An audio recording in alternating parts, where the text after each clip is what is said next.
Already upload ஆன active to passive voice grade 1 and 2 ஓட link description பாக்ஸில் கொடுக்குறேன். அதை பார்த்துட்டு இந்த வீடியோவை கண்டினியூ பண்ணுங்கள். பாஸ்ட் டென்ஸில் கொடுக்கப்பட்டிருக்க ஆக்டிவ் வாய்ஸை எப்படி பாசிவ் வாய்ஸாக மாற்றுறது? வழக்கம் போல தான் சப்ஜெக்ட் ஆப்ஜெக்டாக மாறும். அதனோட சப்ஜெக்ட் பொசசிவ் ஃபார்மில் மாற்றணும். ஷீ பிளேட் ஃபுட்பால் அப்படின்னு கொடுத்துருந்தா football was played by her.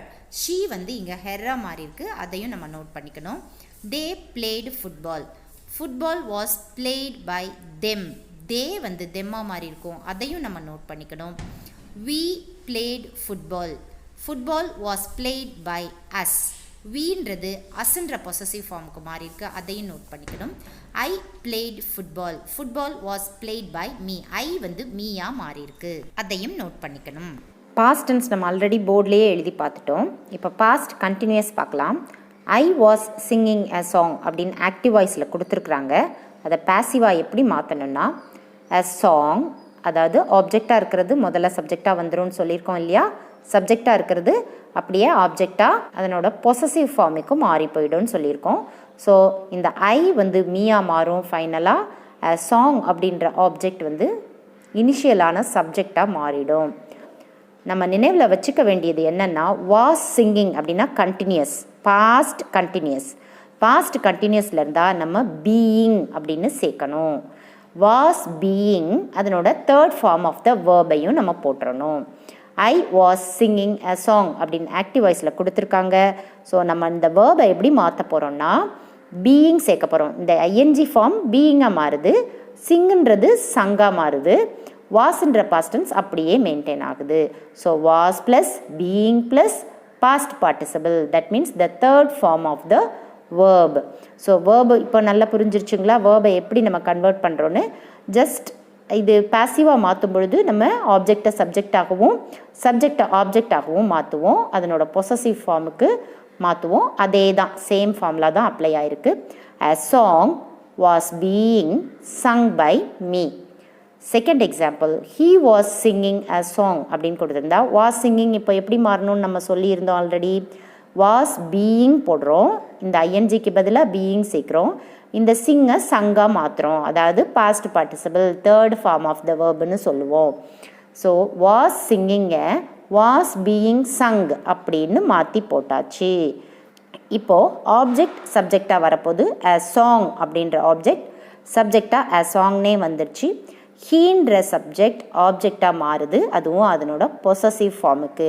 He இருக்கிறதுனால ஹிம்மா மாறி இருக்கு, ஐ இருந்ததுனால மீயா மாறிச்சு. இப்போ ஷீ இருந்தால் அது ஹெர்ரா மாறும், வி இருந்ததுன்னா அஸ்ஸா மாறும், தே இருந்ததுன்னா தெம்மா மாறும். ஸோ அதனோட பொசசிவ் ஃபார்முக்கு மாறிடும். அடுத்தது பாஸ்ட் பர்ஃபெக்ட் டென்ஸுக்கு போகலாம். கொடுத்துருக்கிறதே பாஸ்ட் பர்ஃபெக்ட். எப்படி கண்டுபிடிக்கிறது? ஹேட் ப்ளஸ் பாஸ்ட் பார்ட்டிசிபிள் எங்கெல்லாம் வந்திருக்கோ அதெல்லாம் பாஸ்ட் பர்ஃபெக்ட் இல்லையா. ஸோ இப்படி நமக்கு கொடுத்துருந்தா நாம் ஆக்டிவ்லேருந்து பாசிவ் வாய்ஸ்க்கு மாற்றும் பொழுது ஹேட் ப்ளஸ் பீன் அப்படின்ற ஒரு பி ஃபார்ம் வேர்பை நம்ம ஆட் பண்ணணும். பாருங்கள், ஹேட் சங்குன்றது ஹேட் பீன் சங் அப்படின்னு மாறி இருக்கு. I had sung a song. A song had been sung by me. He had sung a song. அப்போது அ சாங் ஹேட் பீன் சேர்க்கணும். ஸோ சேர்த்தாச்சு.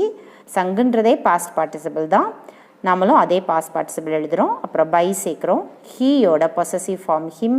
So a song had been sung by him. That's all. அடுத்தது past perfect continuous அப்படி கொடுத்துருந்தா நாம் எப்படி பொசசிவ்க்கு மாற்ற போகிறோம்? I had been singing a song, இது பாஸ்ட் பர்ஃபெக்ட் கண்டினியூஸ் இல்லையா. ஸோ பாஸ்ட் பர்ஃபெக்ட் கண்டினியூஸில் கொடுத்துருந்தா பாசிவ் வாய்ஸாக மாற்ற முடியாது. ஏன்னா அங்கேயே ஆல்ரெடி பீன் வந்துடுது. நம்ம பாசிவாக மாற்றும் பொழுது பீன் மாற்றணும் இல்லையா. ஆல்ரெடி அங்கேயே பீன்லேயே கொடுத்துருந்ததுனால ஆக்டிவ் வாய்ஸ்லேருந்து பாசிவ் வாய்ஸ்க்கு மாற்ற முடியாது. Active voice itself is the answer. இதை மாதிரி ஒரு சில ஆன்சர்ஸ் இருக்குது. சில ஃபார்ம் ஆஃப் த டென்ஸை பாசிவ் வாய்ஸாக மாற்ற முடியாது. So question itself is the answer. Future tense நம்ம போர்டில் பார்த்தோம். இப்போ ஃப்யூச்சர் கண்டினியூஸ் பார்க்கலாம். I will be singing a song, இது ஆக்டிவ் வாய்ஸ் நமக்கு கொடுத்துருக்காங்க. இதை அப்படியே என்ன செய்யணும்? பாசிவ் வாய்ஸாக மாற்றணும். பாசிவ் வாய்ஸாக மாற்றும் பொழுதே நம்ம பி சேர்ப்போம் இல்லையா. ஆல்ரெடி இங்கே பி சேர்த்தே அவங்க பாசிவ் வாய்ஸாக பி சேர்த்தே கொடுத்துட்டதுனால இதையும் பாசிவ் வாய்ஸாக மாற்ற முடியாது. சரி, ஃப்யூச்சர் பர்ஃபெக்ட்டுக்கு போகலாம். I will have sung a song. I will have sung a song. A song will have been sung by me. So future பர்ஃபெக்டில் கொடுத்துருந்தாங்கன்னா பாசிவ் வாய்ஸாக மாற்றும் பொழுது நம்ம ஒரு பீன் மட்டும் ஆட் பண்ணிக்கணும். You will have sung a song. A song will have been sung by you. So இங்கேயும் have been அது மட்டும்தான் நம்ம மாற்ற வேண்டியது. பீன் ப்ளஸ் ஆல்ரெடி நம்ம யூஸ் பண்ணுற சப்ஜெக்ட் ஆப்ஜெக்ட் சேஞ்சஸும் பையும் சேர்க்குறதும் அப்படியே தான் நம்ம மெயின்டைன் பண்ண போகிறோம். அடுத்தது he will have sung a song. A song will have been சேர்க்கணும், இந்த சேர்த்தாச்சு. sung by him அதனோட possessive form. future perfect continuous.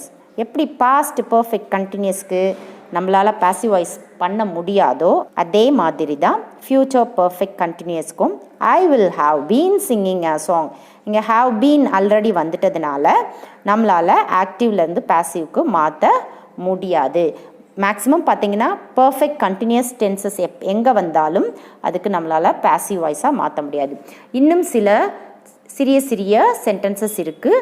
இதையெல்லாம் நெக்ஸ்ட் வீடியோவில் நம்ம பார்க்கலாம். இதுக்கெல்லாம் பாசிவ் ஃபார்மே மாற்ற முடியாது. எந்தெந்த சென்டென்சஸ் எல்லாம் பாசிவாக மாற்றவே முடியாது அப்படின்னு நம்ம தெரிஞ்சுக்கிட்டோன்னா அதுக்கு வேஸ்ட்டாக டைம் ஸ்பெண்ட் பண்ணி பாசிவாக மாற்றிட்டு உட்கார்ந்துருக்க தேவை இருக்காது. The following sentences don't have its passive form. That it means it cannot be converted into passive voice. Active to passive voice பார்த்துட்டோம். Vice versa passive to active வாய்ஸும் கேட்கலாம். ஸோ இதை வச்சு இந்த ஒர்க்கிங்ஸை வச்சு நீங்களே செஞ்சு பாருங்கள். இப்போ பாசிவ் வாய்ஸை கொஷினாக எடுத்துக்கலாம். ஆக்டிவ் வாய்ஸ்க்கு நீங்களே கன்வெர்ட் பண்ணி பாருங்கள் கரெக்டாக வருதான்னு. வில் பி கிளிக்ட் அப்படின்னு கொஷினில் கொடுத்துருந்தா வில் கிளிக் அப்படின்னு மாறுறத நோட் பண்ணிக்கோங்க. All right. Obviously, the same rules so far taught are applicable for the remaining things. Thank you. Practice it well because practice makes man perfect. Thank you once again.